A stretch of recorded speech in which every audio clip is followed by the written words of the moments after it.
Marc chapitre 9. Il leur dit encore, « Je vous le dis en vérité, quelques-uns de ceux qui sont ici ne mourront point qu'ils n'aient vu le royaume de Dieu venir avec puissance. » Jésus sur une haute montagne, la transfiguration. 6 jours après, Jésus prit avec lui Pierre, Jacques et Jean, et il les conduisit seuls à l'écart sur une haute montagne. Il fut transfiguré devant eux. Ses vêtements devinrent resplendissants et d'une telle blancheur qu'il n'est pas de foulon sur la terre qui puisse blanchir ainsi. Élie et Moïse leur apparurent, s'entretenant avec Jésus. Pierre, prenant la parole, dit à Jésus, « Rabbi, il est bon que nous soyons ici. Dressons 3 tentes, une pour toi, une pour Moïse et une pour Élie. » Car ils ne savaient que dire, les froids les ayant saisis. Une nuée vint les couvrir, et de la nuée sortit une voix. « Celui-ci est mon fils bien-aimé. Écoutez-le. » Aussitôt les disciples regardèrent tout autour, et ils ne virent que Jésus seul avec eux.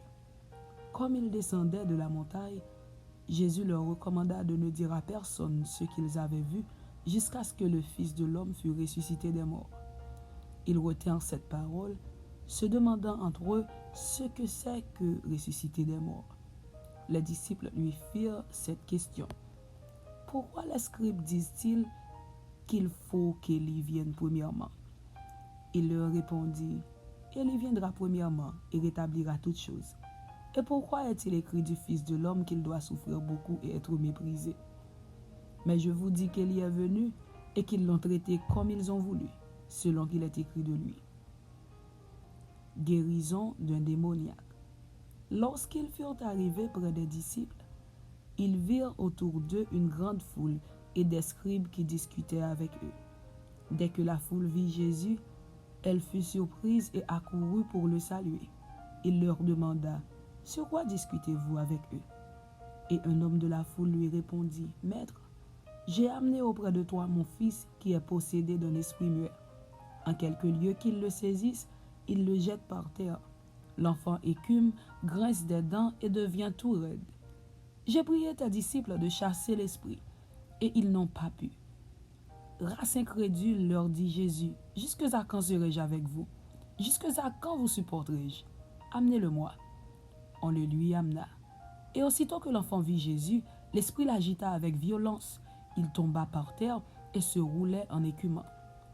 Jésus demanda au Père, « Combien y a-t-il de temps que cela lui arrive? » « Depuis son enfance, répondit-il. Et souvent l'esprit l'a jeté dans le feu et dans l'eau pour le faire périr. Mais si tu peux quelque chose, viens à notre secours. Aie compassion de nous. » Jésus lui dit, « Si tu peux, tout est possible à celui qui croit. » Aussitôt le père de l'enfant s'écria, « Je crois, viens au secours de mon incrédulité. » Jésus, voyant accourir la foule, menaça l'esprit impur et lui dit, « Esprit muet et sourd, je te l'ordonne, sors de cet enfant et n'y rentre plus. » Et il sortit en poussant des cris et en l'agitant avec une grande violence. L'enfant devint comme mort, de sorte que plusieurs disaient qu'il était mort. Mais Jésus, l'ayant pris par la main, le fit lever. Et il se tint debout. Quand Jésus fut entré dans la maison, ses disciples lui demandèrent en particulier, « Pourquoi n'avons-nous pu chasser cet esprit ?» Il leur dit, « Cette espèce-là ne peut sortir que par la prière. » Jésus annonce sa mort et sa résurrection. Ils partirent de là et traversèrent la Galilée. Jésus ne voulait pas qu'on le sût, car il enseignait ses disciples et il leur dit, « Le Fils de l'homme sera livré entre les mains des hommes. Ils le feront mourir, et 3 jours après qu'il aura été mis à mort, il ressuscitera. » Mais les disciples ne comprenaient pas cette parole, et ils craignaient de l'interroger. Jésus de retour à Capernaum. Qui est le plus grand? Ils arrivèrent à Capernaum. Lorsqu'il fut dans la maison, Jésus leur demanda, « De quoi discutiez-vous en chemin ?» Mais ils gardèrent le silence, car en chemin ils avaient discuté entre eux pour savoir qui était le plus grand. Alors il s'assit, appela les 12 et leur dit, « Si quelqu'un veut être le premier, il sera le dernier de tous et le serviteur de tous. » Et il prit un petit enfant, le plaça au milieu d'eux, et l'ayant pris dans ses bras, il leur dit, quiconque reçoit en mon nom un de ces petits enfants me reçoit moi-même. Et quiconque me reçoit, reçoit non pas moi, mais celui qui m'a envoyé. Les scandales.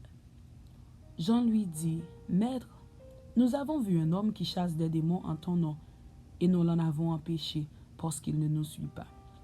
Ne l'en empêchez pas, répondit Jésus, car il n'est personne qui, faisant un miracle en mon nom, puisse aussitôt après parler mal de moi. Qui n'est pas contre nous est pour nous. Et quiconque vous donnera à boire un verre d'eau en mon nom, parce que vous appartenez à Christ, je vous le dis en vérité, il ne perdra point sa récompense. Mais si quelqu'un scandalisait un de ces petits qui croient, il vaudrait mieux pour lui qu'on lui mît au cou une grosse meule de moulin et qu'on le jetât dans la mer. Si ta main est pour toi une occasion de chute, coupe-la. Mieux vaut pour toi entrer manchot dans la vie que d'avoir les deux mains et d'aller dans la géhenne, dans le feu qui ne s'éteint point. Si ton pied est pour toi une occasion de chute, coupe-le. Mieux vaut pour toi entrer boiteux dans la vie que d'avoir les deux pieds et d'être jeté dans la géhenne, dans le feu qui ne s'éteint point. Et si ton œil est pour toi une occasion de chute, arrache-le. Mieux vaut pour toi entrer dans le royaume de Dieu n'ayant qu'un œil, que d'avoir deux yeux et d'être jeté dans la géhenne, où leur ver ne meurt point et où le feu ne s'éteint point, car tout homme sera salé de feu. Le sel est une bonne chose, mais si le sel devient sans saveur, avec quoi l'assaisonnerez-vous? Ayez du sel en vous-même, et soyez en paix les uns avec les autres.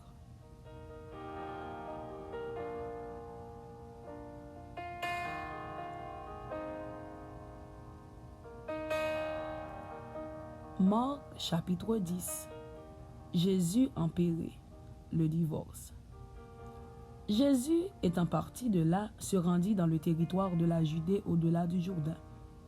La foule s'assembla de nouveau près de lui, et selon sa coutume, il se mit encore à l'enseigner. Les pharisiens l'abordèrent, et, pour l'éprouver, ils lui demandèrent s'il est permis à un homme de répudier sa femme. Il leur répondit, « Que vous a prescrit Moïse ?» Moïse, dirent-ils, a permis d'écrire une lettre de divorce et de répudier. Et Jésus leur dit, « C'est à cause de la dureté de votre cœur que Moïse vous a donné ce précepte.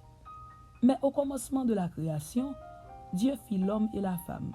C'est pourquoi l'homme quittera son père et sa mère et s'attachera à sa femme, et les deux deviendront une seule chair. Ainsi, ils ne sont plus deux, mais ils sont une seule chair.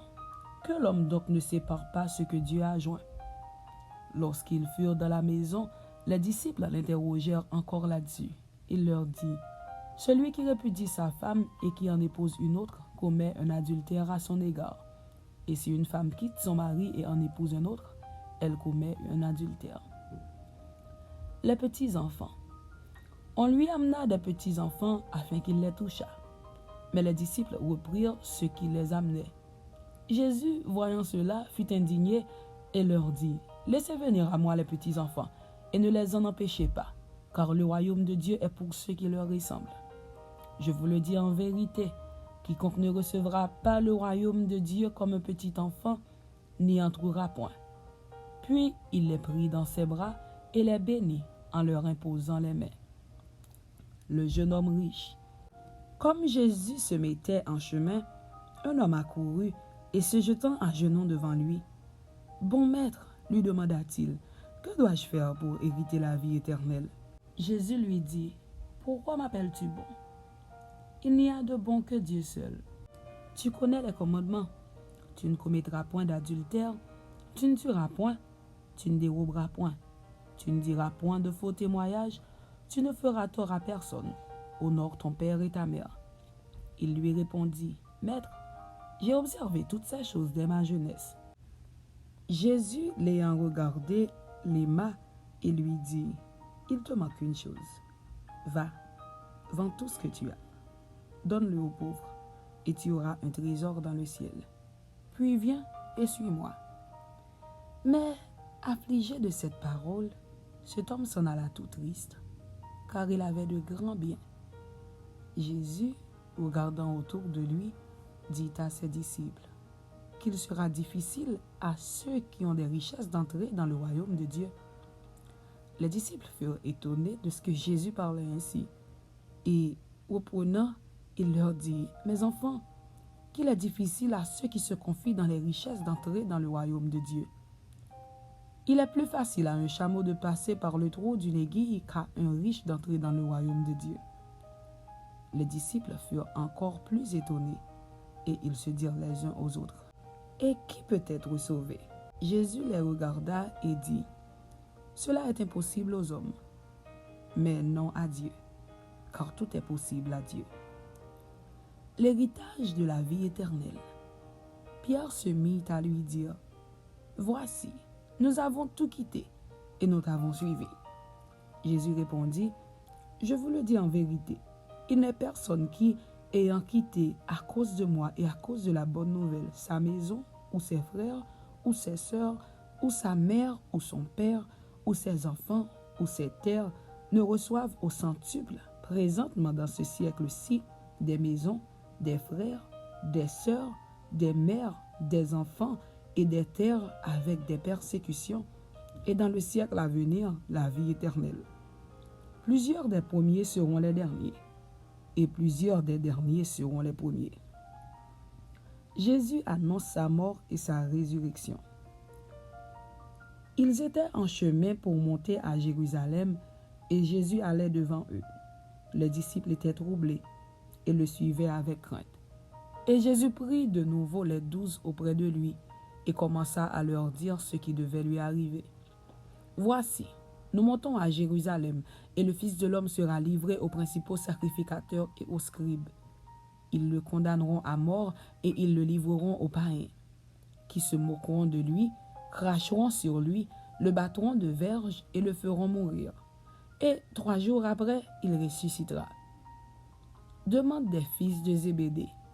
Les fils de Zébédée, Jacques et Jean, s'approchèrent de Jésus et lui dirent, « Maître, nous voudrions que tu fisses pour nous ce que nous te demanderons. » Il leur dit, « Que voulez-vous que je fasse pour vous? » « Accorde-nous, lui dirent-ils, d'être assis l'un à ta droite et l'autre à ta gauche, quand tu seras dans ta gloire. » Jésus leur répondit, « Vous ne savez ce que vous demandez. Pouvez-vous boire la coupe que je dois boire ou être baptisé du baptême dont je dois être baptisé? » « Nous le pouvons, dirent-ils. Et Jésus leur répondit, « Il est vrai que vous boirez la coupe que je dois boire et que vous serez baptisé du baptême dont je dois être baptisé. Mais pour ce qui est d'être assis à ma droite ou à ma gauche, cela ne dépend pas de moi et ne sera donné qu'à ceux à qui cela est réservé. » Les 10, ayant entendu cela, commencèrent à s'indigner contre Jacques et Jean. Jésus les appela et leur dit, « Vous savez que ceux qu'on regarde comme les chefs des nations les tyrannisent et que les grands les dominent. Il n'en est pas de même au milieu de vous. Mais quiconque veut être grand parmi vous, qu'il soit votre serviteur. Et quiconque veut être le premier parmi vous, qu'il soit l'esclave de tous. Car le Fils de l'homme est venu non pour être servi, mais pour servir et donner sa vie comme la rançon de plusieurs. » L'aveugle Bartimée guérit à Jéricho. Ils arrivèrent à Jéricho, et lorsque Jésus en sortit, avec ses disciples et une assez grande foule, le fils de Timée, Bartimée, mendiant aveugle, était assis au bord du chemin. Il entendit que c'était Jésus de Nazareth, et il se mit à crier, « Fils de David, Jésus, aie pitié de moi !» Plusieurs le reprenaient pour le faire taire, mais il criait beaucoup plus fort, « Fils de David, aie pitié de moi !» Jésus s'arrêta et dit, « Appelez-le. » Ils appelèrent l'aveugle en lui disant, « Prends courage, lève-toi, il t'appelle. » L'aveugle jeta son manteau et, se levant d'un bond, vint vers Jésus. Jésus, prenant la parole, lui dit, « Que veux-tu que je te fasse? » « Rabouni, lui répondit l'aveugle, « que je recouvre la vue. » Et Jésus lui dit, « Va, ta foi t'a sauvé. » Aussitôt il recouvra la vue et suivit Jésus dans le chemin. Amen.